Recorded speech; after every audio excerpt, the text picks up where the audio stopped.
Hi, welcome to Simply Current Affairs. Before going into today's editorial discussion, let us finish the feedback for the question which I gave in the last video. Friends, if you are watching this video series for the first time, then please watch the introductory video given in the playlist to know how to participate in this answer writing program. It is open to all. And I am coming up with exclusive current affairs program 75 cross 75 and economy full course targeting prelims 2026. For more information about these upcoming programs, you can click the link given in the description. So we have taken today the answer of Sumana. Sumana, I hope I am pronouncing it right. So here, everyone will tell what is the problem in your answer. You have given very good content, you have given adequate examples, but one problem, now everyone will be saying it immediately. I'll just scroll through your answer. This is a 10 marker question. Okay. So what is the problem? The problem is you have exceeded the word limit. Despite of you having good content, you have approached the answer very well, you have structured it very well. There is one more problem I'll highlight.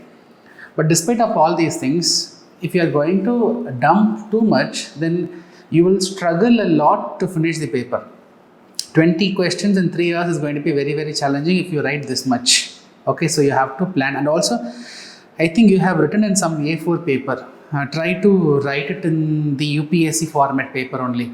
See, there are many booklets available in the bookstall or Amazon Flipkart only. You can buy that UPSC answer booklet type papers. Okay, so in which hour you can download a format from the internet, take printouts, and then you can also start writing. That way it will be easy for you to understand how much you can write in the given space. Anyhow, apart from that, your introduction is brief and good. UN is an international intergovernmental global organization established in 1945 to maintain peace, etc. However, because of the rapid geopolitical shift, the effectiveness is being questioned. Very good introduction.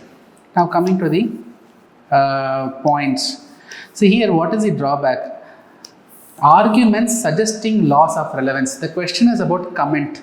So it is like you have to give your opinion. The narration should be in such a way that you are giving your opinion. Okay. So arguments suggesting. So arguments in favor, arguments against. All these are type of formats where you are distancing yourself from the answer.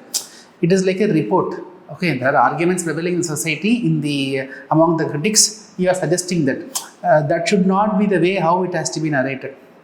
Please go through the model answer. Since it's comment, you are giving your opinion. The narration should be in such a way that you are giving that opinion. Content is fine. I'm just talking about the wordings, right?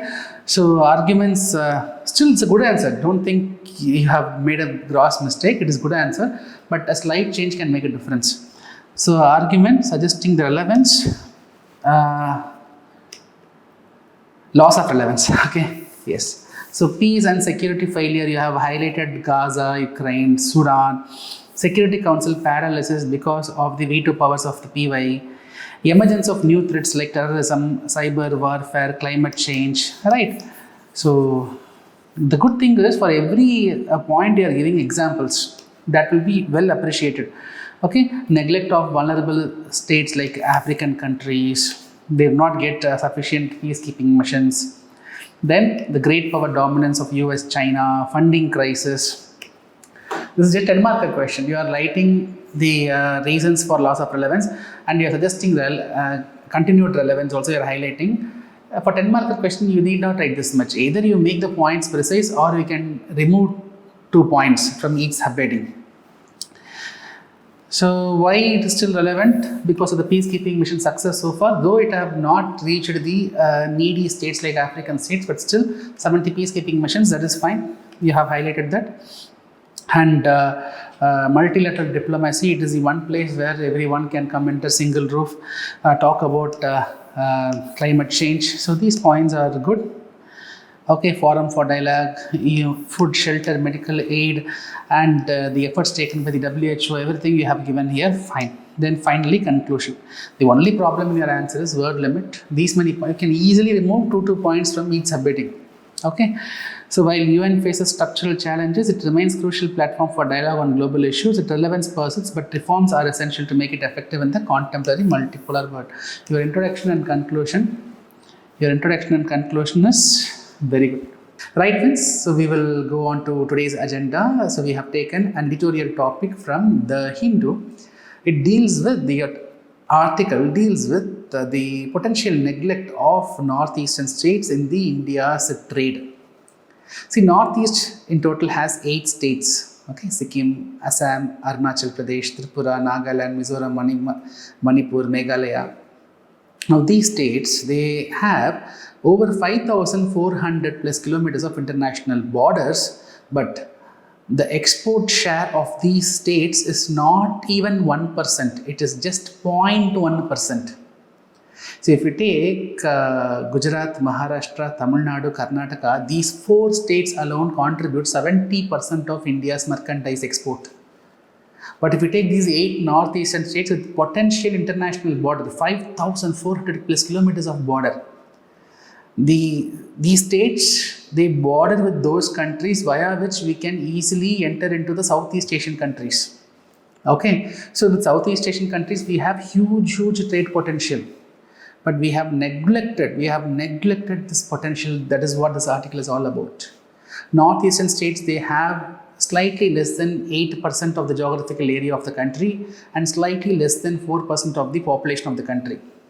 The northeastern states are blessed with a lot of resources, but because of lack of proper infrastructure, because of lack of incentives, because of lack of political continuity, unlike the 4 coastal states which I mentioned, that is the Gujarat, Maharashtra, Tamil Nadu, Karnataka, unlike these states, the northeastern states, they are not able to develop, they are not able to improve its trade potential. So now we will discuss what is the reason why Northeast is not able to improve its share in the trade. What are the reasons? One by one we will try to discuss. See, number one is the lack of proper connectivity. See, though these states have 5,400 plus kilometers of international borders, but we are not having one proper exclusive trade corridor. Okay, so we are building highways, international highways like India, Manipur, Thailand highway or Kaladan multimodal project. All these projects are still going on, yet to be completed. So there is no proper international trade corridor. Without trade connectivity, without road connectivity, without infra connectivity, how the products can be taken to other countries? Apart from that, leave the connectivity part. The required logistics, be it the warehouses, big storage areas, cold storage facilities, value addition facilities, even that is lacking in the northeastern states. The road connectivity is also not there. The logistical value additional infrastructure is also not there. Right? Institutional neglect, the author says institutional neglect. That is, see, for example, you take institutions like Prime Minister's Economic Advisory Council or Board of Trade India, such bigger institutions which play a crucial role in coming up with new schemes, policies, incentives, subsidies, etc. In such institutions, northeastern states are not having proper representation. Since northeastern members are not part of these bigger institutions, from the thought process only Northeast is getting neglected. Okay, so I imagine someone from Assam, someone from Meghalaya as part of these Prime Minister Economic Advisory Council. Then at the very beginning of shaping of the schemes only, the importance of Northeast could have been included, the author says. So the institutional neglect, the lack of infrastructure, lack of road connectivity. Apart from that, government's approach is also more focused. When government thinks about Northeast, what they immediately think is extremism or measures for counter-insurgencies. So Northeast is seen from a security aspect and not from a trade aspect. The trade potential itself is not coming in forefront when government thinks of Northeast. Right? So apart from that, recently the government scrapped the free movement regime. Free movement regime is an agreement which was signed between India and Myanmar, which facilitates the movement of locals from Myanmar and the northeastern part, Manipur, to move to the other countries without the need for visa to a particular distance. That means from Manipur people can enter into Myanmar, from Myanmar people can enter into Manipur without visa for a particular distance, So this was helping to not just have a better cultural ties, this was helping the people in that region for better economic relations also. And recently the government scrapped that free movement regime that is also affecting the trade potential in that region. Apart from that, though unlike Pakistan, here the states are not so antagonistic with India, but still the states, be it Myanmar, be it Bangladesh, the political stability is not so great. Right? So these are some reasons why the trade potential is not realized in the northeastern part of the country. But next question comes, do northeastern states really have any potential to be traded? They have huge potential. See, we will start with Brahmaputra, friends. So Brahmaputra, it's a huge opportunity for generating hydroelectric power. Power can be sold to other countries. Presence of huge amount of oil and natural gas, presence of minerals, presence of forest reserves. Bamboo is an opportunity for trade. And agricultural potential, organic farming, horticulture, particularly floriculture, spices, Assam tea. Right? And if you take Guwahati is becoming an information technology hub in the recent days. The entire Northeast, one bigger advantage is language, English. Right? So that can become a hub for the BPO centers, or it can become a global capability center also. Right? We have discussed about global capability center in the previous videos. Okay? So it can become a hub for an IT industry. Right? Tourism. Be it ecotourism, be it health and wellness tourism, be it ethnic tourism. See, Northeast is heavily diverse. Multiple languages, multiple ethnic groups. There are more than 200 ethnic groups. So ethnic tourism, cultural tourism. So advantage is huge. More importantly, ASEAN, Southeast Asian countries are closer to Northeast. ASEAN is one of the biggest trade partner of India. It will be in second or third position. Almost $120 billion worth trade we are doing with Asia. So Northeast should be the easiest gateway to reach Asia.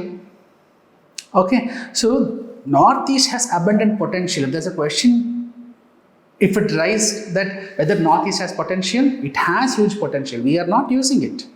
We are not, because of the above reasons which I mentioned, we are not using it. So these above reasons has to be addressed. More importantly, we have to come up with this connectivity. We have to finish this connectivity program. See, look at China. China, they are trying to integrate entire Asia. China, they want to, through their One Belt, One Road initiative, they are trying to connect even with Europe. It is the connectivity which will help you to expand your economic growth. Right? So what we have to do when China is doing it in large scale, so we should also, I'm not saying that we have to mimic China, but we have the potential, we should make use of it. Integration of Northeast with the mainland and integration of Northeast with the neighboring countries and Southeast Asia is very, very important. See, too much focus on 4 coastal states, Gujarat, Maharashtra, Tamil Nadu, Karnataka. This is not good for the country. Right? We have huge diversity, we have huge trade potential. Vesting all the export potential on the 4 states is not good for a country like India. Tariff from one single country like US will not affect India. The focus on limited regions and neglect of a bigger region, that will affect India. Right? So this is about the content given in the editorial. I hope you got clarity on the significance and the neglect of Northeastern region. So based on today's discussion, I have given a question. India's northeastern region, despite its strategic location, contributes a minuscule share to national exports. Examine the structural reasons for this economic marginalization and suggest intervention to unlock the region's trade potential. 10-marker question. See what we have discussed today. That is what is the question all about.